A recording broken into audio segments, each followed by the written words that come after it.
Want to learn how to grade and buy green coffee? Join me in the second episode of How to Be a Green Buyer, coming right up.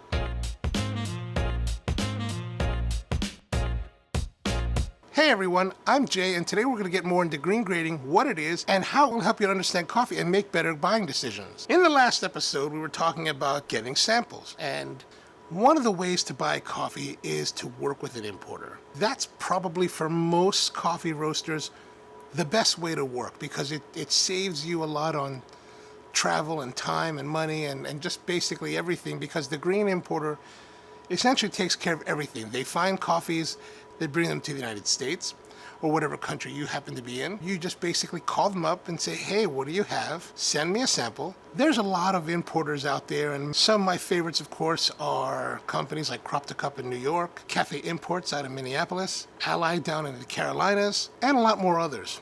One of the ones that I think is really easy to work with, especially for a smaller roaster that wants to try to control their cash flow, is a company called Genuine Origin. And so Genuine Origin is actually part of a larger company called Volt Cafe. Volt Cafe has offices and people worldwide, and so they're a really large company, and they're able to do things that are much more difficult for a smaller coffee importer. The most notable thing that they do differently is that they can offer coffee in half-bag quantities, essentially 65-pound boxes that are able to be shipped UPS and shipped anywhere in the country. And that's a really great thing for small roasters because you don't have to buy a whole bag of coffee. And a bag of coffee is about 152 pounds. One of the problems with shipping coffee is that if you only need a little bit, even if you're buying one bag of coffee, you still have to ship it on a pallet and ship it by freight, which depending on where will at least be $150 just for the shipping alone. So it's really more advantageous for the smaller roaster to work with someone like Genuine Origin because they have a wide variety of coffees on their website, and you go there, genuineorigin.com, and you can scroll through their website and see all the coffees that they have on offer. And they make it really simple. You just kind of click on you just find the coffee you're interested in, give it a click, and they'll send you a coffee sample of whatever you'd like to have. So that makes it really, really simple, which really removes a lot of the headaches that green buyers go through to find coffee. You don't have to go out into the field. You don't have to go to Origin. You don't have to spend all the money traveling and hotels and everything involved with that. You could just stay at home in the roastery, finding great coffee, roasting it, and then serving it. You don't have to worry too much about anything else. So all you do is you go online, you ask them for a sample, and then they send it out to you. In the last episode, we were talking about the coffee that we're going to order. I gave you the information in case you wanted to order a sample and follow along during this series. And this is a coffee from Costa Rica, from a farm called Cordillera de Fuego. And they're using a special process called térmico. We'll get more into that as we go along, but let's open up the box and see what we got.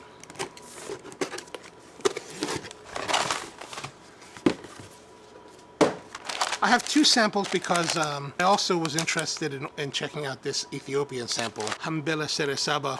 Yeah, but we're not going to worry about that. And as you can see, there's a bunch of information on the bag. Origin, Costa Rica. The product name, Microlot Cordillera del Fuego Térmico. Sample SKU, matching box SKU, lot number, product description, green Costa Rica, semi-washed Arabica coffee, SHB-EP. So SHB-EP is strictly hard bean and European prep. The sample that they sent us is 300 grams, as you see, net weight. The harvest year, 2020. And then there's a few things, the ICO number, lab number, local lot number, GOPO, and then the manufacturer name, Café Capri SA. And the manufacturing address is Apartado Postal 3568, blah, blah, blah, blah. So as you're seeing here, so you get a couple things like these SKUs, sample SKU. This is just a local number, a number that Genuine Origin uses to inventory their sample. The matching box SKU is also another inventory purpose number. The lot number is also an internal number for their that's tied to their purchase order as well as the origin of the coffee. The ICO number, though, is the International Coffee Organization Certificate of Origin, and it's a public tracking number that tracks the coffee back to its origin. The lab number is a number referencing the sample approved. Local lot number is the internal number referencing the production batch. And the GOPO is the internal purchase order. So basically, Genuine Origin purchase order. So in order to grade coffee like a pro, you're going to need a few items. Sample tray, This one is from our friends at Genuine Origin Volt Cafe. The Green Grading Coffee Handbook. This is actually the 2011 issue. There's a new one that just came out in 2018 that is updated. I haven't upgraded yet, mainly because there really haven't been any changes in defects for the last 20 years. So I don't know how much is going to be different in the new book, but I probably will get a new book eventually. So they've got all the defects in here to show you what's wrong or what's good or what's bad. Here, severe insect damage, broken chip cut. We'll get into a lot of that as we continue forward. You're also going to need the Green Grading Form. This is the SCA's Green Grading Washed Arabica form, and it basically gives you the opportunity to note any, what do we have here? We've got things like Category 1, Category 2 defects, moisture, density, and then finally, is it specialty or is it not specialty? There's a bunch of things, and they've actually redone this. This is a new version, and it's quite nice. You can get for $8 on their website. You can get the iPad version if you want, or if you're a member of the SCA, you get the paper one for free.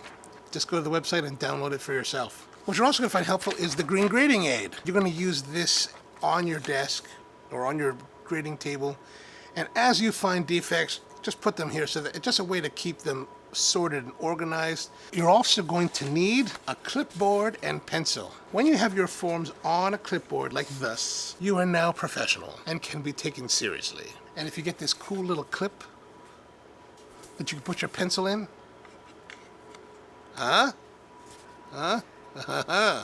nice. What also is great to have is this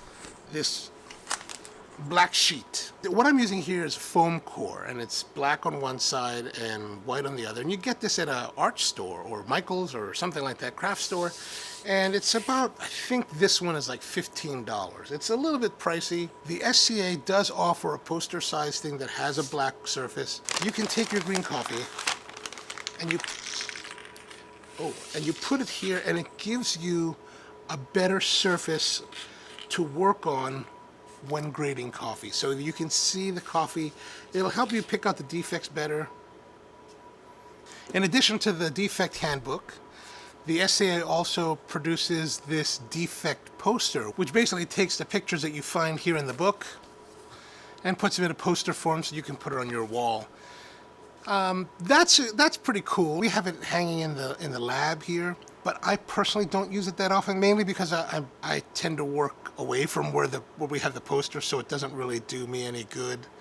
I tend to just keep with the handbook. That this is much easier to work with and much more compact, and I can take it anywhere. So the posters we use it really for looks, to make us look, professional. Half of the battle really is looking professional. All right, then there's also a scale is really great to have. This one is the CL series by Ojos. I love these scales. They're really great. This particular one has 1 gram resolution. This goes up to 2 kilos. So get one of those. You'll need your tray. We've got your sample. We've got our book. We've got our very professional clipboard. And also, more importantly, what you want is really good lighting. If you can get really nice, even lighting, all the better. Whether you have incandescent lighting, which is 3200 Kelvin, that should be fine. I think that's a really great way to go. So if you're enjoying this video, be sure to check out the other videos on this channel, as well as those on my personal channel called Ono Coffee. We've been making a lot of videos that I hope you're enjoying, both on different aspects of making drinks in a cafe environment, as well as barista techniques, espresso making techniques, and even some experimenting with different types of coffee drinks. And if you'd like some coffee, we sell coffee. We are Spro, so we have coffee on our website. Be sure to check it out, sprocoffee.com.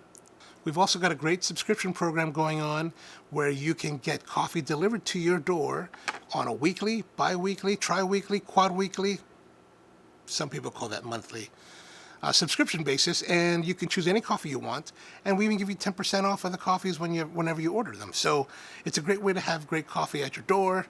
Easy to come, easy to go, easy. Just go on the website, sprocoffee.com, and we'll send that right out to you. Well, so let's continue on. We're going to go over the green grading form. So at the very top, there's the grader. So you put your name, coffee origin. In our case, it'll be Costa Rica. sample ID number. In this case, you know, our sample SKU here from genuine origin is GEN20CRM05S. The date, today's date, the date that you're actually grading the coffee. And then the ICO marks, again, you can put that, what is it, the ICO number here. And this one is 50015-0531. Green coffee grade 350 gram sample. So here's one of the little bit of a conundrum for our sample for this one. We have a 300 gram sample.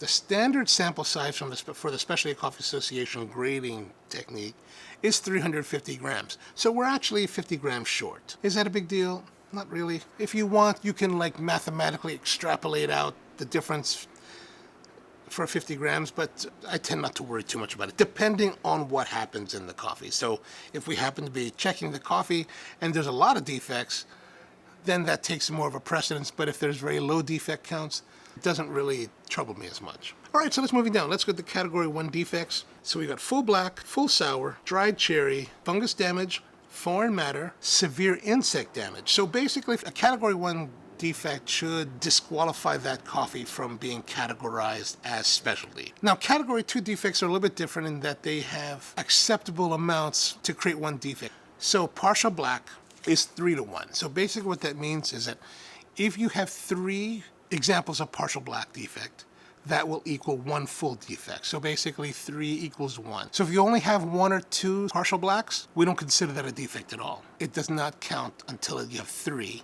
and then you have 1 defect. Let's continue on. Partial sour, also 3 to 1. Parchment, 5 to 1. Floater, 5 to 1. Immature bean, 5 to 1. Withered bean, 5 to 1. Shell, 5 to 1. Broken chip cut, 5 to 1. Hull husk, 5 to 1. And then we have slight insect damage. Slight insect damage is kind of the different one. That one is a 10 to 1. So if you have, let's say shells. If you have 4 examples of shells, you have no defect. But if you have 5, you have 1 defect. All right, and so that will go against your defect count. And that's why in the columns to the right of the descriptions, there's defect count and then full defect. So basically, as you're working, you're going to be counting the number of defects, let's say shells, and you put 4. So you have 4 shell defects, but for the full defects, it's 0. But let's say you have 11 slight insect defects. Then you'll have 11 in the defect count, but that will be equivalent to 1 full defect. All right, so the thing to keep in mind is that for category 1 defects, there are no category 1 defects allowable for specialty grade designation. So if you have any of those, full black, full sour, dried cherry, fungus, foreign matter, or severe insect damage, 5 beans equals 1, then there will be no designation for specialty. It'll be below that. Now the category 2 defects, you can have a maximum of 5 category 2 defects in order to have specialty designation. So what does that mean? It means that, so let's say you have 11 slight insect damage, you have 1 point, and you have 1 defect. Let's say you have 6 floaters, that's another defect. Let's say you have a foreign matter, that's another defect. That's 3 defects. So if we have 3 full defects, then it's still below the 5 category 2 defects, so it can still be considered specialty coffee. But I know it sounds complex as we're doing this video, but in reality, when you start to see it come together, it'll be much more apparent, much easier. Another thing you're going to want to have is a moisture meter. This one is the 6095 from Sinar. This one is a good, solid. There's a whole bunch of them that do this type of thing where basically you're putting the coffee inside this chamber. And the moisture reading we want to have is between 10 to 12% moisture. You can get whatever you want. There's a couple out there that are about $300. Those are, good. They're not as accurate. They're not as stable as the other ones. If that's all you can afford, go get it. And moisture temperature. If you have a moisture meter that can take temperature, great. If not, I tend not to worry too much about it. Oh, and the new form, it also has water activity. Water activity is it's a nice thing to have. It's different than moisture. What it is, it's about how the water is moving inside the coffee. The range is like, 0.4 or 0.55? But what does that mean? I really don't know yet. I really don't understand that. So you've got water, activity water at a particular Celsius, and I don't know what it's supposed to tell me yet. Some of my friends probably know better. We have green color gradient, so basically you're going to be looking at the coffee and just determining what color is it. Is it green? Is it yellow? Is it brown? This one here doesn't look terribly green, but we'll worry about that next time. So that's pretty much it. So you'll total the green defects, you'll write down all those information for the bulk density, and then just move on down to the next one. Roasted coffee grade is a 100-gram sample. Bulk density is optional. Again, they want to measure the density, they want to evaluate the color of the roast, and then the equipment and scale used. And then how many roast defects are there, number of Quakers. And then at the very bottom of the page, we have circle the appropriate classification. SCA classification, specialty grade, below specialty grade. CQI classification, Q Arabica, below Q Arabica. So that's the SCA grading form. You can download that from the SCA website. I'll put the link in the description below. That's the SCA coffee grading form, as well as here's our sample coffee. The next time around, we're actually going to get into the grading and start to really analyze the coffee and really figure out what are the defects this coffee has, as well as getting more into it. So that's what's coming up in the next episode. So come back and join us.